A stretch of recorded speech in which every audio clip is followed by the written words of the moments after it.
সেমিস্টারে আমরা সার্কিটের একটা কোর্স করে দেব। সার্কিট 2 করা হয়, সার্কিট 2 এর কোর্সে বা হয়তো পাবো। সার্কিট 1 এরই আপডেটেড ভার্সন হচ্ছে সার্কিট 2। তো যেখানে তোমার এসি সার্কিট লেখানো হবে। সো এসি সার্কিটের ভিতরে তোমার যা বলেছিল এসি সার্কিটে তার প্রায় 50-70% কাজ লাগবে, নতুন টপিক আছে সেগুলো দেখাবে আপনার কিছু। কিন্তু এসি সার্কিট খুবই গুরুত্বপূর্ণ, কারণ হচ্ছে তোমার ডে টু ডে লাইফে কিন্তু সব এসি ডিসির কাজ খুব কম। যেখানে সোলার সিস্টেম আছে সেই সমস্ত সোলার সিস্টেমগুলোতে ডিসি বা ব্যাটারি যেখানে ইউজ হচ্ছে সেই জায়গাতে ডিসি আছে। তো ডিসি সার্কিট অ্যানালাইসিস করতে পারে কিন্তু টোটাল সার্কিট অ্যানালাইসিস তুমি বুঝতে পারবে না। তো এসি সার্কিট অ্যানালাইসিসটা খুব ভালোভাবে করি। এসি এবং ডিসি এই দুটো যদি তোমার ভালো দখল থাকে তাহলে দেখবো যে অনেক কিছু সহজ মনে হচ্ছে। সার্কিট অ্যানালাইসিস পারলে তোমার অন্য যে কোনো পার্ট অনেক সহজ মনে হয়। তা যদি না হয় তাহলে তোমার জন্য একটু টাফ হবে ইঞ্জিনিয়ারিং। আচ্ছা, এখন আমাদের মেশিনের একটা কোর্স চলে আসছে, কোর্সটার নাম হচ্ছে এনার্জি কনভার্সন 1। এই কোর্সের নাম কেন এনার্জি কনভার্সন 1 দেওয়া হয়েছে তাই একটু পরে বলছি। সো এই কোর্সের কোর্স কোড হচ্ছে EEE 1251, এটা বলা হচ্ছে ফার্স্ট ইয়ার সেকেন্ড সেমিস্টারের একটা কোর্স, এবং আমাদের একটা কোড আছে 5 এবং লাস্টের যে কোডটা আছে 0713, এটা হচ্ছে ইউনিভার্সিটি কোড। এটা হচ্ছে ইন্টারন্যাশনালি যদি আমি ইলেকট্রিক্যাল ইঞ্জিনিয়ারিংকে পরিচয় করতে চাই তাহলে ওই কোডটা কাজে লাগে। কেউ একজন দেখে বলতে পারবে এই কোডটা 0713, কারণ এটা হচ্ছে ইলেকট্রিক্যালের একটা কোড। ওকে, 0713 মানে হচ্ছে ইলেকট্রিক্যালের একটা কোড, এই জন্য লাস্টটা দেওয়া থাকে। বাইরে অনেকে আমাদের এই 1251 এটা ওরা চিনবে না, যেহেতু ওরা চিনবে না আমাদের চ্যানেলের জন্য কিন্তু আমাদের এটা দেওয়া আছে। সবগুলো কোর্সে তোমাদের 8 ডিজিট করে 8 ডিজিট করে থাকবে। সো এই কোর্সের কোর্স টাইটেল হচ্ছে এনার্জি কনভার্সন 1 এবং ক্রেডিট আওয়ার দেওয়া আছে হচ্ছে 3 ক্রেডিটের একটা কোর্স। অর্থাৎ এখানে বলা হচ্ছে এটা সপ্তাহে তোমার 3 ঘন্টা ক্লাস হবে। নরমালি হওয়া হচ্ছে সপ্তাহে 3 ঘন্টা ক্রেডিট আওয়ার, মানে আওয়ারের সাথে নির্ভর করে 5 ঘন্টা করে ক্লাস হবে, তার উপর নির্ভর করে। সো 1.5 মানে হচ্ছে 1.5 ঘন্টা, সপ্তাহে 1.5 ঘন্টা। ল্যাবের ক্ষেত্রে আবার একটু উল্টা, ল্যাব যদি 1.5 ঘন্টা হয় তাহলে 3 ঘন্টা করে আমরা সপ্তাহে নরমালি করে। এখন শুরুতে এই এনার্জি কনভার্সন 1 এই কোর্সটার নাম কেন এনার্জি কনভার্সন 1 হয়েছে তার একটা ধারণা দেওয়া। এই কারণে স্যার এনার্জি কনভার্সন 1টা নাম দিয়েছে। কি জন্য দিয়েছে? এই কোর্সের আরেকটা নাম হতে পারে মেশিন 1। এই কোর্সের আরেকটা নাম হতে পারে ইলেকট্রিক্যাল মেশিন 1। তা না করে এই নামটা আমি কেন দিয়েছি এনার্জি কনভার্সন 1? দুটো তো সেম নাম। এনার্জি কনভার্সন, এটা বাংলা দ্বারা হচ্ছে কি এনার্জিকে কনভার্ট করা, এনার্জিকে কনভার্ট করা। আমি এমন কিছু এনার্জি কনভার্সন মানে হচ্ছে এক এনার্জি থেকে অন্য এনার্জিতে কনভার্ট করতে পারা যায় এমন একটা সিস্টেম। ওকে, মানে আমার এমন কিছু কথা বলা হচ্ছে যে এই এনার্জি থেকে আমি ওই এনার্জিতে কনভার্ট করতে পারি, এই জন্য নামটা হচ্ছে এনার্জি কনভার্সন। এখন যেহেতু এই নামটা এনার্জি কনভার্সন, যেহেতু এই জায়গায় আমি করবো এমন কিছু মেশিন যে মেশিনগুলো এনার্জিকে এক ফর্ম থেকে অন্য ফর্মে কনভার্ট করতে পারে, এই জন্য নাম দেওয়া হচ্ছে এনার্জি কনভার্সন 1। এই এনার্জি কনভার্সন 1 এবং 2 এর একটু বেসিক পার্থক্য আছে। 1 এর ভিতরে শুধু থাকে হচ্ছে ট্রান্সফরমার এবং ইন্ডাকশন মোটর ডিটেইলসে, এবং 2 এর ভিতরে থাকবে হচ্ছে DC motor, DC generator, alternator, এইসব। সো দুটো ভাগে ভাগ করা হয়েছে। সো যেমন মোটরের ক্ষেত্রে যদি আমি চিন্তা করি, মোটর কি করে ইলেকট্রিক্যাল এনার্জিকে মেকানিক্যাল এনার্জিতে কনভার্ট করে। সো এখানে কিন্তু এনার্জি কনভার্সনের একটা ইস্যু আছে। আবার ট্রান্সফরমারের ক্ষেত্রে ইলেকট্রিক্যাল এনার্জিকে সেই ইলেকট্রিক্যাল এনার্জিতে কনভার্ট করতেছে, শুধু কারেন্ট এবং ভোল্টেজের ফর্মটা একটু ডিফারেন্ট। সো নামটা তাৎপর্য বোঝা গেছে কেন এনার্জি কনভার্সন।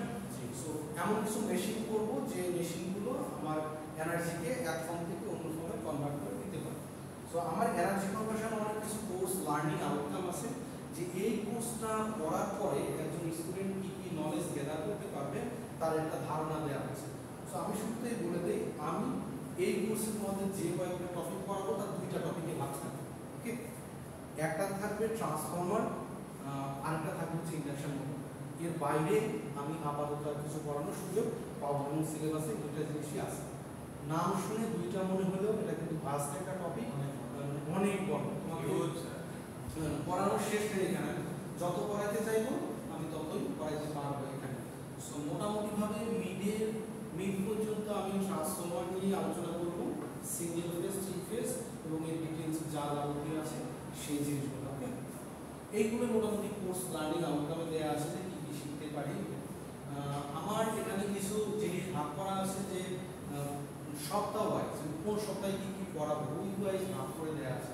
শুরুর সপ্তাহগুলোতে বলা আছে ম্যাগনেটিক্স এবং হিস্টেরিসিসের কথা বলা আছে, কিন্তু এইটা আমি এক সপ্তাহ পরে গিয়ে পড়াবো। কেন ম্যাগনেটিক এবং হিস্টেরিসিস পড়বো তার উদ্দেশ্য তোমার জানা লাগবে, না জেনে শুধু তো পড়া দরকার নেই।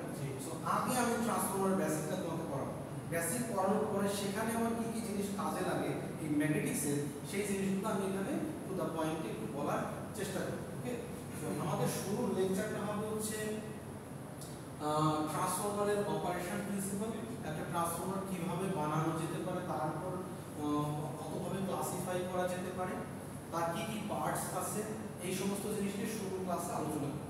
এবং এই ক্লাসের পরে গিয়ে আমার কিছু কিছু জিনিস অজানা থাকবে, যে ট্রান্সফরমার ফ্লাক্সের একটা ধারণা থাকতে পারে, কোরের ভিতর দিয়ে রিলাক্টেন্সের একটা ধারণা থাকতে পারে, ম্যাগনেটিক সার্কিটের একটা ধারণা আসতে পারে।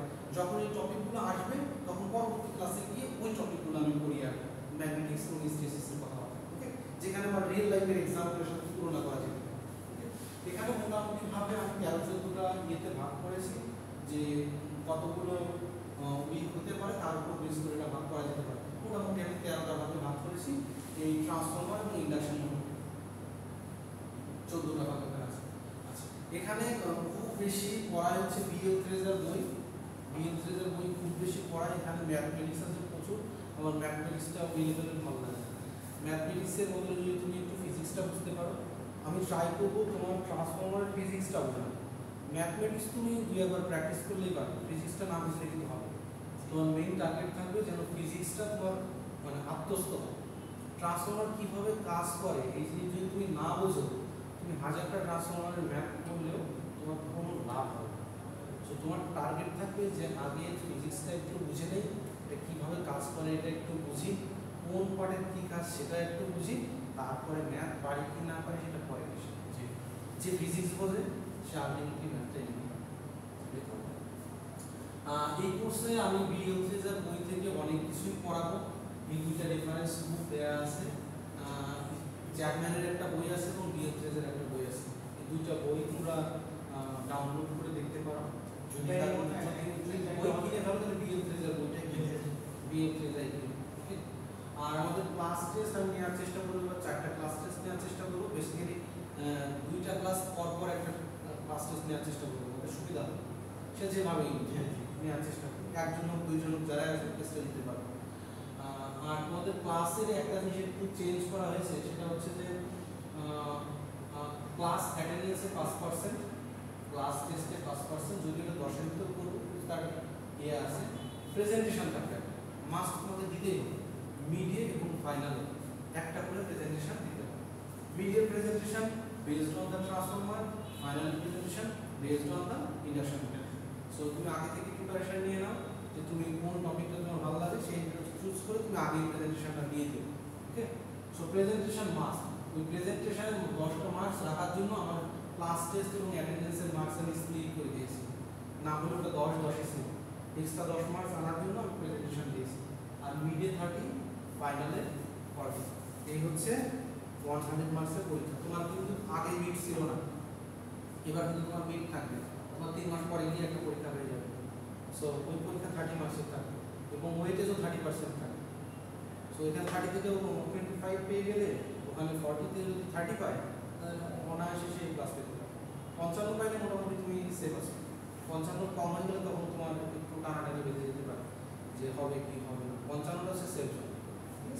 সো এই ছিল মোটামুটি কোর্স আউটলাইন বা এই কোর্সে যা যা পড়াবো তার একটা ব্যাপার স্যাপার। এটা আমি তোমার পোর্টালে দিয়ে দিব, তুমি চাইলে যে বইয়ের নামটা বলে ওটাকে electrical technology volume 2 BL থ্রেজার।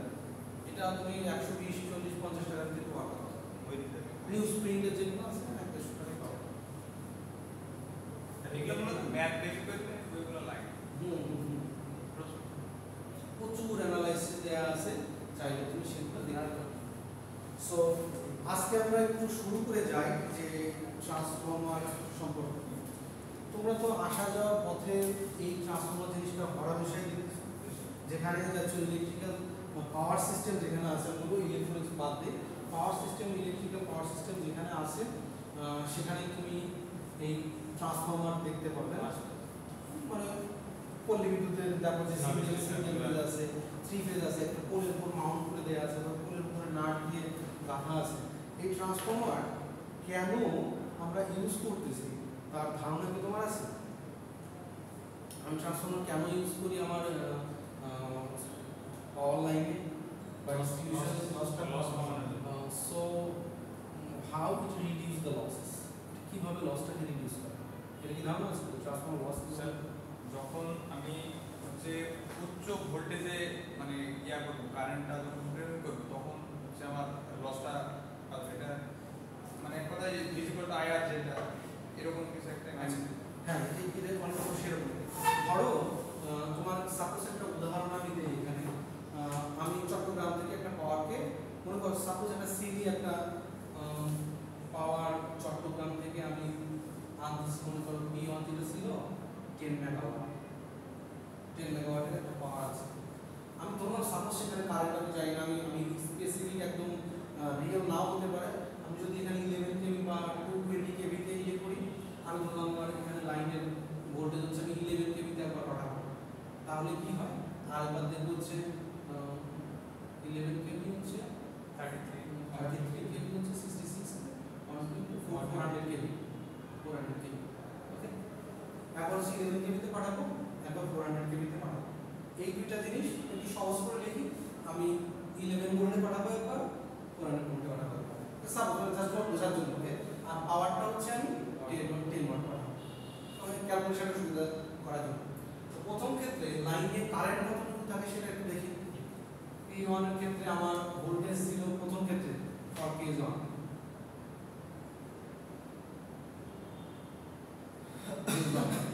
So লাইনের কারেন্ট কতটুকু ছিল সেটা দেখি।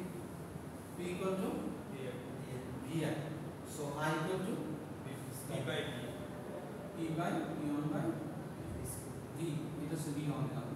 সো পাওয়ার কত? 10 by 11, 10 by 11, তাহলে কত হয় একটু ক্যালকুলেট করো। মানে বিষয় বেসিক রিজনটা বলার চেষ্টা করতেছি एग्जांपल দিয়ে একটা 0.909, 0.9 amps, 0.9 amps।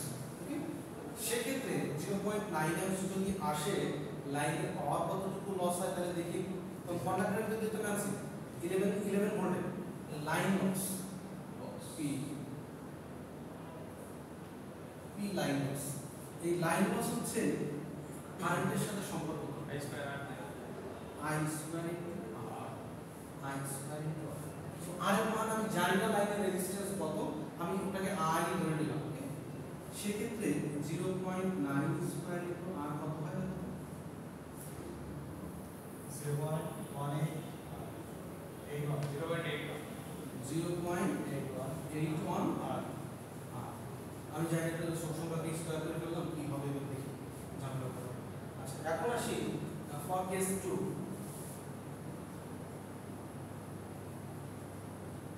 For case 2, case 2 তে I2 কারেন্টের মান কত? sir 0.0, আমি B এর মান হচ্ছে 10 ই থাকবে, ওখানে থাকবে হচ্ছে কত? 0.025। 5, এটা কি স্কয়ার করব কত হয়? 0.000625, so P line loss,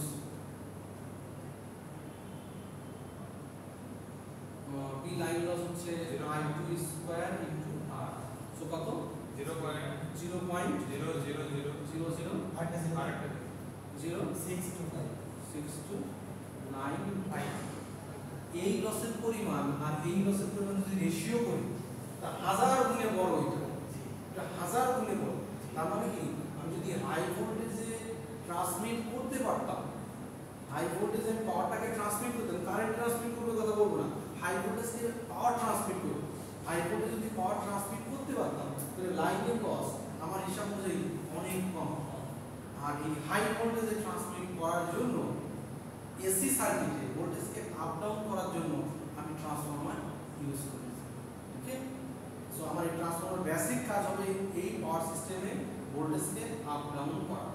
so আমার যেখানে জেনারেটিং স্টেশন আছে কাপ্তাইতে, সেই কাপ্তাইতে আমি কি করব, একটা সাবস্টেশন বানাবো, সেই সাবস্টেশনে একটা স্টেপ আপ ট্রান্সফর্মার ব্যবহার করব, ঠিক আছে? সে কি করবে, পাওয়ারটাকে স্টেপ আপ ভোল্টেজে প্রেরণ করবে কোনো ঢাকা সিটিতে সে আসবে। ঢাকা সিটিতে আসার পরে ডিস্ট্রিবিউশন ট্রান্সফর্মার আছে, কারণ আমি 400 কেভি দিয়ে এই বাল্বগুলোকে চালাতে পারবো, এটা 220 ভোল্টে চলবে, তাই না? বা আমি যে ইন্ডাস্ট্রিগুলো আছে সেটাতে 11 কেভিতে চলবে বা 440 ভোল্টে চলবে, এর উপরে তো যেতে পারবে না। সো আমার তখন ডিস্ট্রিবিউশন লাইনে ভোল্টেজ স্টেপ ডাউন করার জন্য আবার ট্রান্সফর্মার ব্যবহার করা হচ্ছে। ট্রান্সফর্মার ভোল্টেজ আপ ডাউন করে কারেন্টকে কমায় এবং বাড়ায়। কারেন্ট যদি কমে যায় ভোল্টেজ বেড়ে যায়, কারেন্ট যদি বেড়ে যায় ভোল্টেজ কমে যায়। পাওয়ার ঠিক থাকে।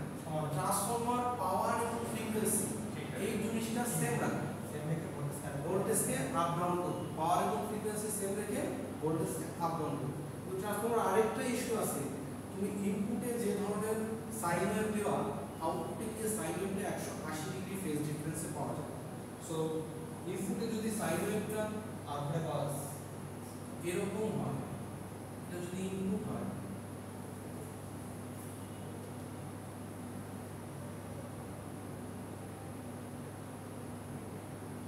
এটা হবে আউটপুট 180 ডিগ্রি ফেজ ডিফারেন্স থাকে। এরা ট্রান্সফরমারের মানে ওয়ার্কিং প্রিন্সিপাল ভিতরে কেন পাওয়া যাবে সেটা নিয়ে আমরা পরে আলোচনা করব। সো ইনপুট এবং আউটপুটের ভিতরে ট্রান্সফরমারে 180 ডিগ্রি ফেজ ডিফারেন্স থাকে। সো আমরা সিঙ্গেল ফেজ এবং থ্রি ফেজ ট্রান্সফরমার দুটোই করব। আগে করব হচ্ছে সিঙ্গেল ফেজ ট্রান্সফরমার। একটা সিঙ্গেল ফেজ ট্রান্সফরমার কিভাবে কাজ করে সেটা বুঝতে পারলে হাজারটা ট্রান্সফরমার কিভাবে কাজ করে তুমি সেটা বুঝতে পারবে। ওকে, সো ট্রান্সফরমার কি জিনিস বোঝা গেছে, কেন লাইনে ব্যবহার করা হয় সেটা বোঝা গেছে। এখন আসি এই ট্রান্সফরমারটা কি কি থাকে একটা ট্রান্সফরমার সেটা দেখি। সো আমি একটা আউটলাইন বানিয়েছি, সেই আউটলাইনে আমি ট্রান্সফরমারের ইন্ট্রোডাকশন দেওয়ার চেষ্টা করব, তারপরে এই ওয়ার্কিং প্রিন্সিপাল বলার চেষ্টা করব, কনস্ট্রাকশন কিভাবে ট্রান্সফরমার বানানো যায়, টাইপস অফ ট্রান্সফরমার, আর ভোল্টেজ এবং কারেন্টের ইকুয়েশনের কথা আসতে পারে, ভোল্টেজ ট্রান্সফরমেশন রেশিও এর কথাগুলো আসতে পারে। ওকে, প্রথমে আসি, ট্রান্সফরমার হচ্ছে একটা স্ট্যাটিক পিস অফ ইকুইপমেন্ট, এটা কোনো রোটেটিং পার্ট না, এটা স্ট্যাটিক পার্ট। এটা সার্কিটে পাওয়ার ট্রান্সমিশন করবে, পাওয়ার ট্রান্সমিট করবে মানে পাওয়ার এবং ফ্রিকোয়েন্সিকে চেঞ্জ না করেই। ওকে, এটা ভোল্টেজের যে কথাগুলো ওখানে বলছি সেই কথাগুলো এটা ঘোরায় বলে রাখছে যে এটা আমি পাওয়ারকে ট্রান্সফার করব ফ্রিকোয়েন্সি চেঞ্জ না করে, শুধুমাত্র ভোল্টেজ এবং কারেন্টকে আপ ডাউন করার মাধ্যমে। নর্মালি আমি ভোল্টেজের কথাই বলি, কারেন্টের কথা তো বলি না। সো এটা হচ্ছে একটা ট্রান্সফরমার, দেখতে হচ্ছে কেমন থাকে, এটা তো এরকম দেখেছো তুমি। হ্যাঁ, এগুলো হচ্ছে এটা আমাদের একটা ট্রান্সফরমার আছে, আমি আগামী ক্লাসে আমি ট্রান্সফরমার কাছে নিয়ে বাকি জিনিসগুলো দেখিয়ে দিচ্ছি যে ওর ভিতরে কি থাকে। ভিতরটা আমি দেখানোর জন্য ছোট একটা ট্রান্সফরমার আনবো, আর বড়টা দেখানোর জন্য আমার ল্যাবে একটা আছে, ওখানে নিয়ে যাবো। এই যে জিনিসগুলো দেখতে পারো এগুলো হচ্ছে ফিন বলে, রেডিয়েটর। মানে আমি যদি হিটকে ডিসিপেট করতে চাই, তাহলে হিট যদি বড় এরিয়া জুড়ে আসে, এই জায়গাটায় গরম হয়েছে, একটা বিন্দুতে যদি গরম হয় সেটা ঠান্ডা হতে অনেক সময় লাগে, কিন্তু এটা যদি অনেক জায়গা জুড়ে দিতে পারি তাহলে হিটটা খুব সহজেই ডিসিপেট হয়। এই জন্য এই ধরনের ফিন তৈরি করা হয়। হট অয়েলগুলো এখানে আসে, অয়েলের কথা কেন বলছি, হট অয়েলগুলো এখানে আসবে, আসার পর অনেক সারফেস এরিয়া পাবে, সে ঠান্ডা হয়ে গেলে আবার ভিতরে দিকে যাবে, এটা সার্কুলেশন হবে সবসময়। সো হট টপ করে চলে আসে, করে সেখানে ঢোকে, আবার নিচ দিয়ে আয়তনে বেড়ে যায়। হ্যাঁ, ঠিক আছে। সো এই যে জিনিসগুলো দেখতে পাচ্ছ, পোর্সেলিন, এগুলো কিন্তু বুশিং, এইটা হচ্ছে বুশিং, এটা হচ্ছে তার লো ভোল্টেজ সাইড, এটা হচ্ছে তার হাই ভোল্টেজ সাইড। হ্যাঁ, এই বুশিংগুলো কেমিক্যাল দিয়ে তৈরি হয়, এটা হচ্ছে সিরামিক মানে অধিকাংশ যেমন সিটিপিটি গুলা, সিটিপিটি গুলো তো কেমিক্যাল দিয়ে তৈরি হয় অধিকাংশ, মানে সামনে যে উপরের বুশিংটা সেগুলো তো কেমিক্যাল দিয়ে তৈরি হয়। কেমিক্যাল দিয়ে তৈরি বলতে কি হবে, মানে যে রাসায়নিক কেমিক্যাল থাকে, মানে চীনামাটি, যেটা চীনামাটি তো ওইভাবে ওরা বানায়, শুকায় রোদে শুকায় রং করে হয় না, ওদের আলাদা প্রসেস আছে দাঁড়ানো, ওটাই বলছে মানে ওদের কেমিক্যাল দিয়ে মেড করে বানায়। তো এই বুশিং গুলো কি এভাবে? হ্যাঁ, যাতে আমার কারেন্টের কন্ডাকশনটা না হয়, যত রেজিস্টিভিটি বাড়ানো যায়, যা করলে রেজিস্টিভিটি বাড়ানো যায়, এই সিস্টেমটা এইভাবে কেন করা হয়েছে তার পেছনে কিন্তু যুক্তি আছে। অনেক হ্যাঁ, এটা কি কেন এইরকম একটু বাড়াইছি, আমি গোল করে রাখতে তো পারতাম। সাসপেনশন টাইপ হ্যাঁ, আপনার কাজ বহু কিছু আছে, এইটা নিয়ে করতে গেলেও আরেকটা ফেজ। মেয়েদেরা সরাসরি সার্ভিস স্টেশনে ইয়া করে না, আর ওদের সাথে কথা বললে এতটুকু যদি কোনো একটা ফল্ট হয় তাহলে শেষ। এখানে আবার এতগুলো দেওয়া আছে কিছু এগুলো হ্যাঁ, এতগুলো দেওয়া আছে। হাই ভোল্টেজ লাইনে সবসময় একটু বেশি থাকবে, কারণ হাই ভোল্টেজ যদি মনে করো একটা লো ভোল্টেজ, আমি এখানে রাখলাম মনে করো 20 ভোল্ট দিয়ে এখান থেকে আমি চেষ্টা করলাম যে কোনো স্পার্ক এই পাশ থেকে ওই পাশে যায় কিনা, চেষ্টা করলাম, গেল না, আমি এটাকে ভোল্টেজ আস্তে আস্তে বাড়ালাম, একটা সার্টেন পিরিয়ডে গিয়ে দেখবা যে কন্ডাকশনটা হচ্ছে, কন্ডাকশনটা হয়ে যাচ্ছে, এই এয়ারটাকে আয়োনাইজড করে ফেলে সে, এয়ার আয়োনাইজড হয়ে গেলে ইলেকট্রনটা ফ্লো করতে পারবে। জি ওকে, এইটাকে রোধ করার জন্য যখন হাই ভোল্টেজ হবে আমার কতটুকু গ্যাপ লাগবে, কতটুকু ফোর্স লাইন লাগবে ওরা ক্যালকুলেট করে, ওর থেকে বেশি দেবে, কম আর দেবে না। কম দিলে যখন চার্জ আসবে তখন তো আপনার শর্ট হয়ে যাবে, ঝামেলা। ওদের একটা হিসাব আছে, আলাদা হিসাব, ওই হিসাবে আমি যাবো। ওকে, সো এইগুলো তার বসেই দেওয়া থাকবে। এখানে ভেন্টিলেশন থাকবে, এক্সপ্লোসিভ ভেন্ট বলে, এটা নিয়ে একটু পরে আলোচনা করবো। এটা হচ্ছে আমার কনজারভেটর থাকবে, অয়েল কনজারভেটর থাকবে, অয়েলের লেভেলগুলো দেখা যাবে। এর ভিতরে এই যে এখানে একটা বক্স থাকবে, কি নাম একটু পরে গিয়ে দেখি, আর একটা বক্স তো আমার থাকবে। এটা হচ্ছে 3 ফেজ ট্রান্সফরমার দেখানো আছে, সিঙ্গেল ফেজ ট্রান্সফরমারকে আগে শুরু করব। আগে আসি ট্রান্সফরমারের ওয়ার্কিং প্রিন্সিপাল সম্পর্কে। ট্রান্সফরমার কিভাবে কাজ করে, ওয়ার্কিং প্রিন্সিপাল হবে সিঙ্গেল ফেজ ট্রান্সফরমার। একটা ট্রান্সফরমার ওয়ার্কিং প্রিন্সিপাল যা জগতের বাকি সব ট্রান্সফরমার ওয়ার্কিং প্রিন্সিপাল সেম। ট্রান্সফরমারের ওয়ার্কিং প্রিন্সিপাল কাজ করে ফ্যারাডেস ইলেকট্রোম্যাগনেটিক ইন্ডাকশন নীতি মাধ্যমে। কি নাম হলো? Faraday's electromagnetic induction. Faraday's electromagnetic induction নীতি কি বলেছে আমাদের? হয় মোটর করবে, কয়েল স্পিন থাকবে নাই, পরের হিসাবে রিঅ্যাকশনের কথা বলছি, এটা আউটপুটের কথা বলছি। ফ্যারাডেস ইলেকট্রোম্যাগনেটিক ইন্ডাকশনের এই কথাটা বলা আছে যে অল্টারনেটিভ ফিল্ড যদি কোথাও থাকে, তুমি যদি আসো অল্টারনেটিভ ফিল্ড যদি কোথাও থাকে, তার মাঝে যদি কোনো তারকে রেখে দাও, তারের ভিতরে একটা ভোল্টেজ তৈরি হবে, সোজা কথা। ওকে, এটা মোটরের ক্ষেত্রে একটু অন্যরকম।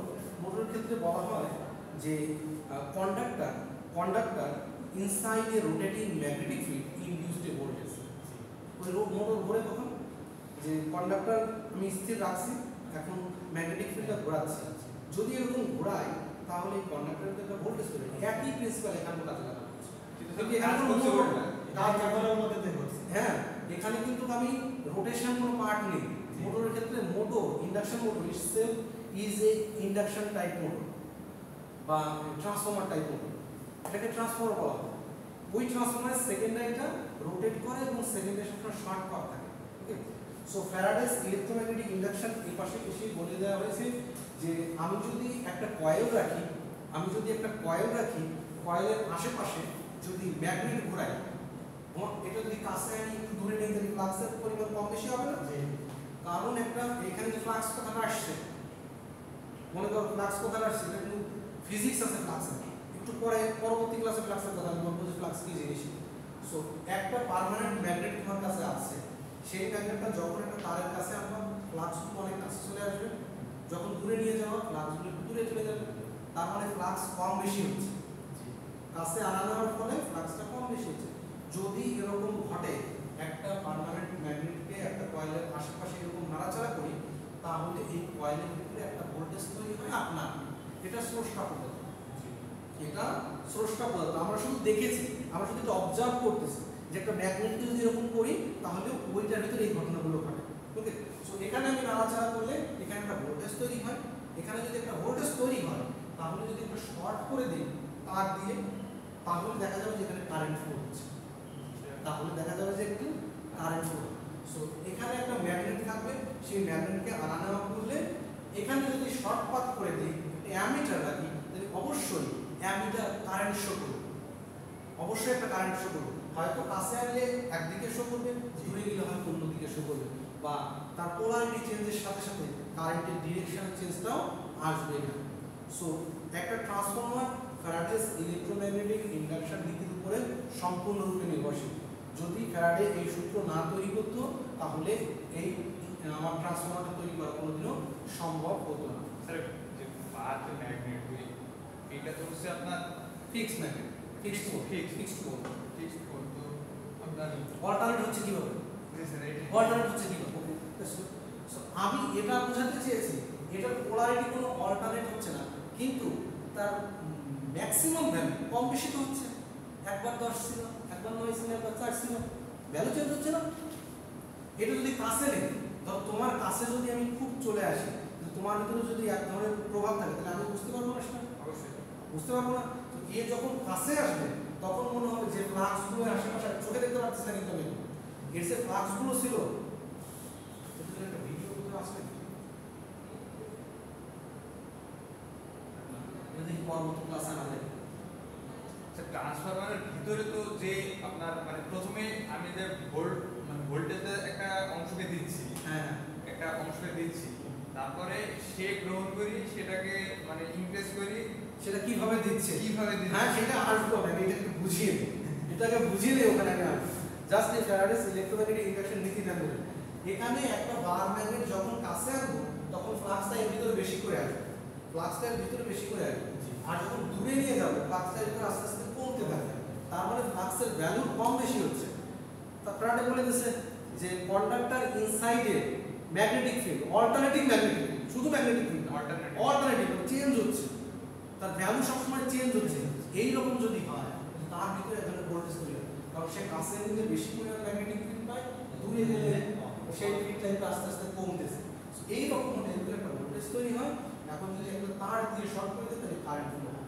এই নীতিটা কিভাবে ইন্ডাকশন কিভাবে ট্রান্সফরমারে ব্যবহার করা হয়েছে সেই জিনিসটা আমরা একটু এখন দেখি ঠিক আছে স্যার এক মিনিট এটা আমি দিয়ে দিই টোটালি ভাই তারপরে টোটালি আমরা নতুন সাবজেক্ট শেখাবো আমরা চেষ্টা করবো মানে বেসিক যে টার্মসগুলো আমি বলি আমার কথাগুলো যখন শুরু বেসিক টার্মস বলি সেই বেসিক টার্মস মানে এগুলো তো খুবই হ্যাঁ এগুলো মানে এগুলো মেইন হ্যাঁ এগুলাই নেই তোমার energy conversion on electrical circuit on circuit 2 এবং ইলেকট্রনিক্স অন এই চারটা সাবজেক্ট যদি তুমি পারো যে কোনো সরকারি চাকরিতে কোনো চাকরিতে পারবে ঠিক আছে তো এখন আসি যে ট্রান্সফরমার কিভাবে কাজ করে ঠিক আছে ইলেকট্রোম্যাগনেট তো বোঝো ইলেকট্রোম্যাগনেট তো বোঝো আমি এই জিনিসটা আমি বললাম আগে পড়িয়ে নেই তারপর পিছনের দিকে যাবো ধরো আমার একটা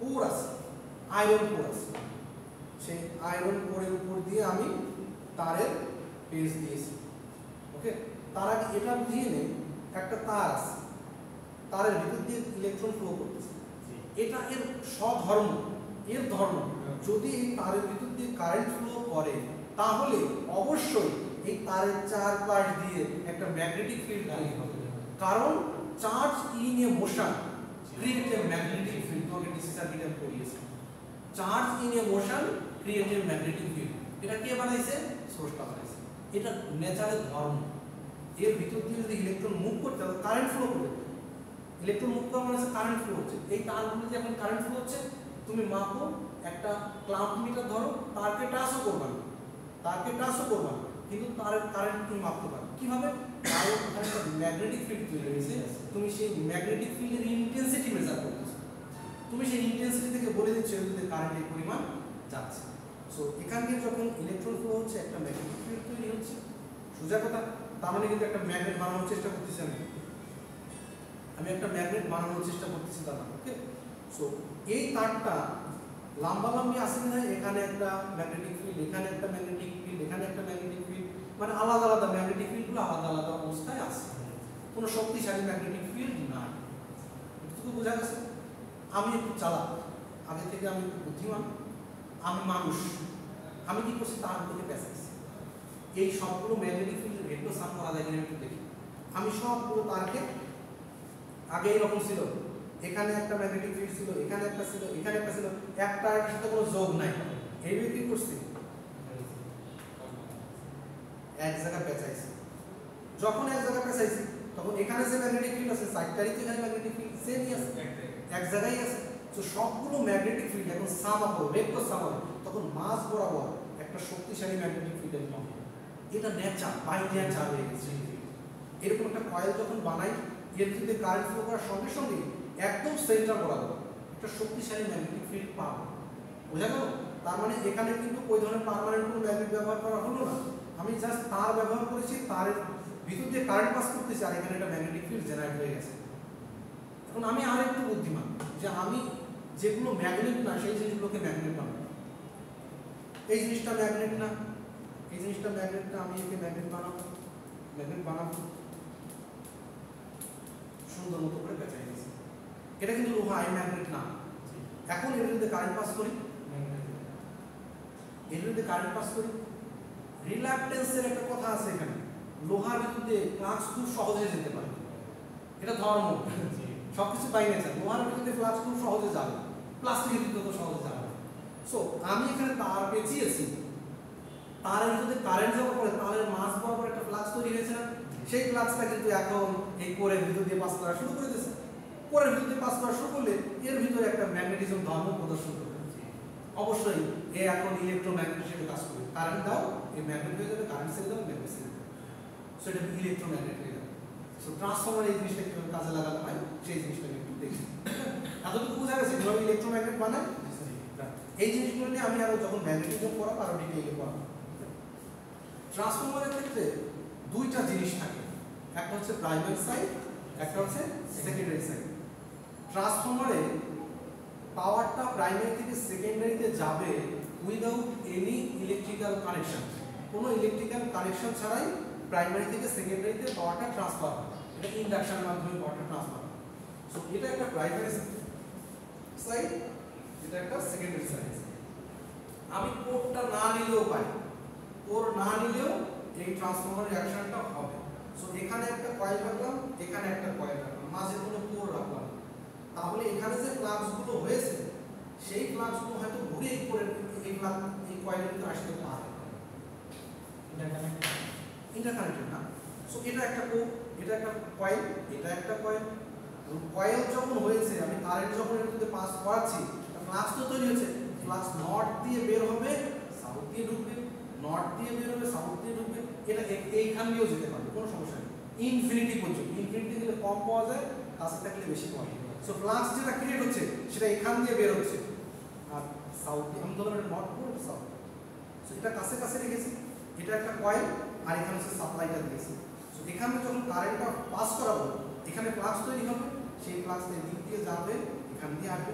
যাওয়ার পথে যদি এই কয়েলটা আমি রেখে দিই, তাহলে কয়েলের ভিতর দিয়ে তো যাবে, খুবই স্বাভাবিক, স্বাভাবিক না? এখান দিয়ে ফ্লাক্সটা যখন এদিকে আসবে, এর ভিতর দিয়েও তো আসতে পারে। এতে একটা ফ্লাক্স না, মিলিয়নস অফ ফ্লাক্স, মানে হাজার হাজার ফ্লাক্স আছে। সো কোনটা কয়টা যাচ্ছে এটা আই ডোন্ট নো, বাট যাবে তো কিছু না কিছু। সো এখান থেকে ফ্লাক্স যখন এখানে যাবে, এখান থেকে নর্থ পোলে ঢুকলো, তাহলে ফ্লাক্সের দিকে যাচ্ছে। এখন ফ্যারাডে কি বলছে?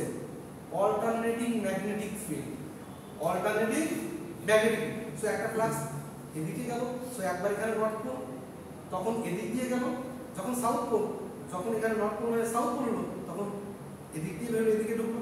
তার মানে ফ্লাক্স একবার এদিকে যাচ্ছে, একবার এদিকে যাচ্ছে, একবার এদিকে যাচ্ছে, একবার এদিকে যাচ্ছে, মানে একবার এদিক দিয়ে ঢুকছে, একবার এদিক দিয়ে ঢুকছে, দুটো ভিন্ন দিক দিয়ে ঢুকছে না? তার মানে এখানে অল্টারনেট হচ্ছে না, একবার এদিক দিয়ে ঢুকলো, একবার এদিক দিয়ে ঢুকলো, চেঞ্জ হচ্ছে না ফ্লাক্স? এটারও তো আউটপুট হচ্ছে স্যার। আউটপুট হচ্ছে, সেটা আউটপুটের কথা পরে আসে, কিন্তু ফ্লাক্স তো একবার এদিক দিয়ে যাচ্ছে, আবার একবার এদিক দিয়ে যাচ্ছে, এতটুকু তো বোঝা যাচ্ছে। তাহলে উপর দিয়ে যখন ঢুকলো তখন কি নিচ দিয়ে বের হয়ে যাচ্ছে না? নিচ দিয়ে বের হলো, উপর দিয়ে যখন তখন নিচ দিয়ে বের হলো, এটা তো একটা ডিরেকশন, তাহলে তো ডিরেকশন একদিকেই থাকবে, কিন্তু আপনি বলছেন অল্টারনেটিং, নিচ দিয়ে যখন আসছে তখন উপর দিয়ে বেরোচ্ছে, উপর দিয়ে যখন ঢুকছে তখন নিচ দিয়ে বেরোচ্ছে, নিচ দিয়ে যখন ঢুকছে তখন উপর দিয়ে বেরোচ্ছে। তার মানে ফ্লাক্সটা অল্টারনেট করতেছে সবসময়, এই কথাটা একটু বোঝানোর চেষ্টা করি। সো আমার প্রাইমারি কয়েল থাকবে একটা, সেকেন্ডারি কয়েল থাকবে একটা, মাঝে আমি এই যে ফ্লাক্সের কথা বলছি, এই ফ্লাক্সটা যাতে সহজে সেকেন্ডারিতে যেতে পারে তার জন্য একটা কোর রেখে দেয়, একটা কোর যার ভিতর দিয়ে খুব সহজে ফ্লাক্সগুলো যেতে পারে।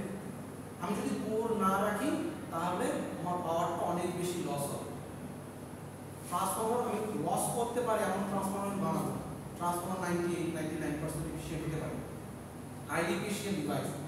নর্মালি আমাদের পাওয়ার প্ল্যান্টগুলো যদি 100 ওয়াটের কোনো এনার্জি 100 জুল এনার্জি নেয়, তাহলে সে আউটপুটে 30 জুল মতো দিতে পারে, মানে 30% এফিশিয়েন্ট, সে 30% এফিশিয়েন্ট।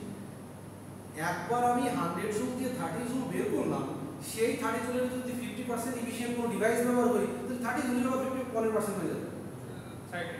আর থাকলো কি হবে? কিছু তো নেই। এই জন্য ট্রান্সফরমারটা যাতে হাই এফিশিয়েন্ট হয়, তার জন্য যাতে 30 জুল দিলে 30 জুলই বেরোবে, 30 জুল দিলে 30 জুলই বেরোবে। এই জন্য একটা কোড দিয়েছে যাতে লস না। সো প্রাইমারিতে কিছু কয়েলের পেস রাখবো, সেকেন্ডারিতে কিছু কয়েলের পেস রাখবো। কারণ কি? ওই যে ফ্লাক্স তৈরি করতে চাই, এই জন্য পেঁচাইছে। না হলে পেঁচাইলে তো দাঁড় করে দিতাম। পেঁয়াজ দিয়ে দিয়েছি কারণ আমি শক্তিশালী ফ্লাক্স তৈরি করতে চাই। এখানে পেজ দিয়ে দিলাম, এখানেও পেজ দিয়ে দিলাম। এটা ওপেনও থাকতে পারে, এটা ক্লোজও থাকতে পারে, কোনো সমস্যা নাই। ওপেন এবং ক্লোজ দুইভাবে থাকতে পারে। এখন আসেন প্রাইমারিতে যখন একটা ভোল্টেজ সাপ্লাই দিলাম, প্রাইমারিতে একটা ডিসি ভোল্টেজ না এসি ভোল্টেজ। ট্রান্সফরমার কখনো ডিসিতে কাজ করে না। ডিসিতে ট্রান্সফরমার শর্ট হয়ে যাবে, ট্রান্সফরমার পুড়ে যাবে। ডিসিতে কোনো ট্রান্সফরমার লাগানো যায় না। ডিসিতে ট্রান্সফরমার লাগাইতে গেলে তার আলাদা অনেক সুইচিং করে আসতে হয়, যেটা ইনভার্টার। ইনভার্টার তো ডিসি থেকে এসি করে, কিন্তু ডিসি থেকে এসি কিভাবে করে? ওই ইনভার্টার সুইচিং করে সেটা ট্রান্সফরমারকে দেয়, তখন অল্টারনেট হয়। অনেক কাহিনী আছে, একটা রিলেটেড, এটাই শেষ। সো প্রাইমারিতে যখন একটা অল্টারনেটিং সাপ্লাই দিব, অল্টারনেটিং সাপ্লাই এখানে অল্টারনেটিং ম্যাগনেটিক ফিল্ড তৈরি করবে কোরের ভিতরে। সো কোরের ভিতরে ফ্লাক্স একবার এদিকে যাবে, একবার এদিকে আসবে, একবার এদিকে যাবে, একবার এদিকে আসবে। তাহলে এই পাশে আমি একটা কয়েল পেঁচিয়ে রেখেছিলাম।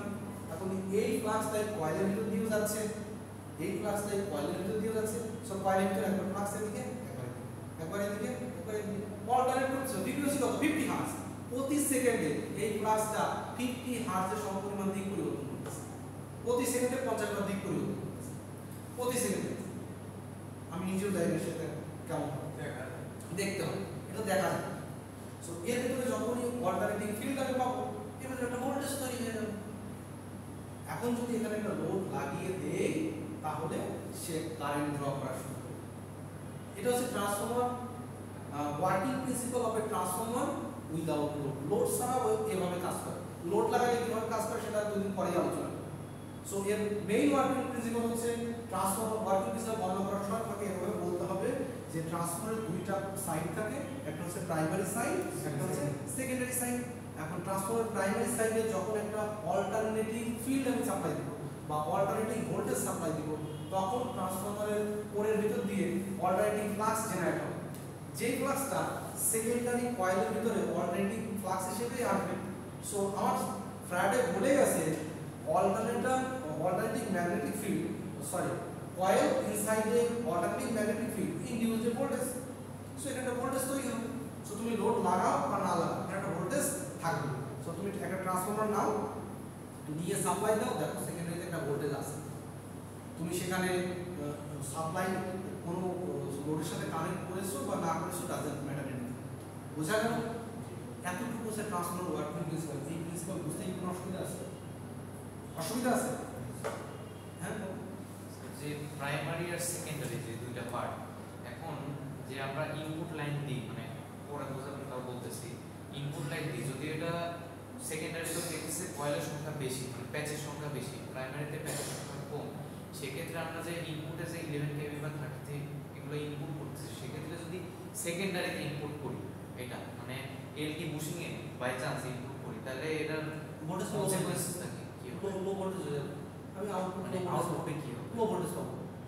মানে এটা কোনো প্রবলেম হবে না। না, কোনো প্রবলেম নেই। আমি ট্রান্সফরমারকে এরকম ইউজ করতে পারি, প্রাইমারি সেকেন্ডারি রিভার্স ইউজ করতে পারি, কোনো সমস্যা নেই। এটা কোনো প্রবলেম কোনো প্রবলেম নেই। আমি 220 ভোল্ট 11 কেভি, যদি 220 ভোল্ট সাপ্লাই দিয়ে 11 কেভি পাবো, 11 কেভি সাপ্লাই দিয়ে 220 ভোল্ট পাবো। এখানে কোনো ইনসুলেশনের কোনো সমস্যা হবে না। এখানে ইনসুলেশন সেভাবেই দেয়া আছে, বানাইছে বাই লেখা যেখানে প্যাচের সংখ্যা বেশি, ওখানে সেকেন্ডারিতে মানে যেখানে হচ্ছে এলটি সাইডটা, ওইখানে যদি এইচডি কেবল লাগে না না না, তাহলে ওটার কথা বলছি। ওটা হলে হবে। ওর রেডি হাই ভোল্টেজটা যদি লো সাইডে দিই আর লোটা যদি হাই সাইডে দিই, তাহলে ঢুকিয়ে দেবো। তাহলে কি হবে? পুড়ে যাবে। কনসিকুয়েন্স ডিরেক্টলি পুড়ে যাবে, কয়েলই পুড়ে যাবে। কয়েলের কারেন্ট ক্যারিং ক্যাপাবিলিটি আছে না একটা, এই কথাটা আগে আসে। কয়েলের কারেন্ট ক্যারিং ক্যাপাবিলিটি অনুযায়ী বিবেচনা করে আমি ও কত গেজের তার নিব, কতটুকু মোটা তার নিব সেটা ডিসাইড করে ফেলেছি। এখন রেটেড ভোল্টেজ মনে করো 220 ভোল্ট, তুমি দিয়েছো 11 কেভি, সাথে সাথে কয়টা পড়ে যাবে? বুঝাইতে পারলাম? ওই মাপের ভোল্টেজ যেটা লো সাইডে যখন দেব সেকেন্ডারি মনে করেন যে আমি 220 ভোল্ট, তুমি হাই ভোল্টেজ 220 ভোল্ট, সেক্ষেত্রে কোনো সমস্যা হবে না। ওইটাই। সেক্ষেত্রে কোনো সমস্যা নেই। তুমি যদি রেটেড ভোল্টেজটা দাও, হাই ভোল্টেজ না দিয়ে রেটেড ভোল্টেজটা দাও, তাহলেও কোনো আপত্তি নেই। বেশি কম বেশি হলে বেশি হলে আপত্তি আছে, কম হলে সমস্যা নেই। ট্রান্সফরমারের ভোল্টেজ বেশি হলে আপত্তি আছে, কম হলে কোনো সমস্যা নেই। ওরা ভালো, লসটা কম হবে। বুঝাইতে পারলাম? আরও একটু পড়াশোনা করবো, বাসায় একটু স্টাডি করবো। ট্রান্সফরমার খুবই একটা মজার জিনিস। দুনিয়ার সব জায়গাতে ট্রান্সফরমার আছে, এটা যদি না বুঝি তাহলে পড়াশোনা অসম্পূর্ণ। ঠিক আছে? সো এতটুকু ছিল ট্রান্সফরমারের আমার ওয়ার্কিং প্রিন্সিপাল। এখন আমি যে কথাগুলো বলেছি এই কথাগুলো এখানে বলা আছে যে ইলেকট্রিক্যালি এরা কিন্তু কখনোই কানেক্টেড না, এটা হচ্ছে ম্যাগনেটিক্যালি কাপলড। ম্যাগনেটিক ফিল্ডের মাধ্যমে যুক্ত, কোনো তার দিয়ে যুক্ত না, ম্যাগনেটিক্সের মাধ্যমে যুক্ত থাকে। সো ম্যাগনেটিক সার্কিট নিয়ে আমি আগামী ক্লাসে আলোচনা করব। সো এখানে কয়েকটা জিনিস আসছে, যে দেখো ট্রান্সফরমার বোঝাইতে গিয়ে আমি ফ্লাক্সের কথা বলেছি, ট্রান্সফরমার বোঝাইতে গিয়ে আমি ফ্লাক্সের কথা বলেছি, আমি রিলাক্টেন্সের কথা বলেছি, আমি ম্যাগনেটিক সার্কিটের কথা বলেছি, তাই না? এই কথাগুলো আমি আগামী ক্লাসে বোঝাবো এই জিনিসগুলা। এই যে কোডটা ইউজ করেছি এটা আয়রন কোড। এই আয়রন কোড ইউজ করার জন্য কিছু অসুবিধা আছে। আয়রন কোডগুলো খুব শীট আকারে কাটা হয়, থিন শীট আকারে, এবং প্রতিটা শীটের মাঝে ফেরাসো ফেরিক অক্সাইড অথবা অন্য যে কোনো ধরনের ইনসুলেশন ব্যবহার করা হয়। তা না হলে এর ভিতরে এডি কারেন্ট এবং হিস্টেরিসিস লস বেড়ে যাবে। সো হিস্টেরিসিস লস একটা কথা আছে যেটা ম্যাগনেটিক্সে আবারও বোঝানো হবে। এই কোরের কিছু প্রপার্টি আছে যেটা ম্যাগনেটিক্সে বোঝানো হবে। হিস্টেরিসিস লুপ, হিস্টেরিসিস লস, এই জিনিসগুলো কোরের পড়াশোনা, সেটা আগামী ক্লাসে হবে। সো এটা কিন্তু ট্রান্সফরমারের একটা পার্ট। ফ্লাক্স না থাকলে ট্রান্সফরমার চলবে না, ম্যাগনেটিক সার্কিট না থাকলে ট্রান্সফরমার চলবে না, তাই না? আবার হিস্টেরিসিস বা কোর না থাকলেও ট্রান্সফরমার চলবে। সব সম্পর্কিত একটা একটাতে ইন্টাররিলেটেড। স্টেজ বাস হয়তো পরের জন্য হয়। কোরের জন্য করে, হিস্টেরিসিস লস কোরের জন্য। এখন আসি ফ্যারাডেস ইলেক্ট্রোম্যাগনেটিক ইন্ডাকশন নিয়ে তো বোঝানো শেষ।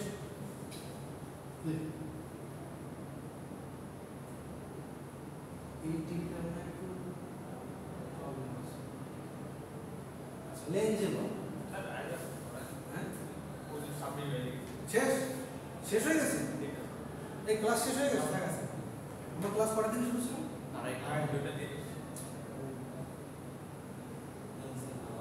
স্যার পড়ান এইগুলা আপনার এখানেই আবার ক্লাস। আমার এখানে সাতটা। আচ্ছা, লেঞ্জে বল। এখানে কি আছে নাকি? লেন্স দেখো ট্রান্সফরমার প্রাইমারি থেকে সেকেন্ডারিতে লোড লাগাইলে প্রাইমারি থেকে কতটুকু কারেন্ট টানবে তা এই লেন্সের লসের সাথে একটা সম্পর্ক আছে। আমি যখন একটা ট্রান্সফরমার বানাই,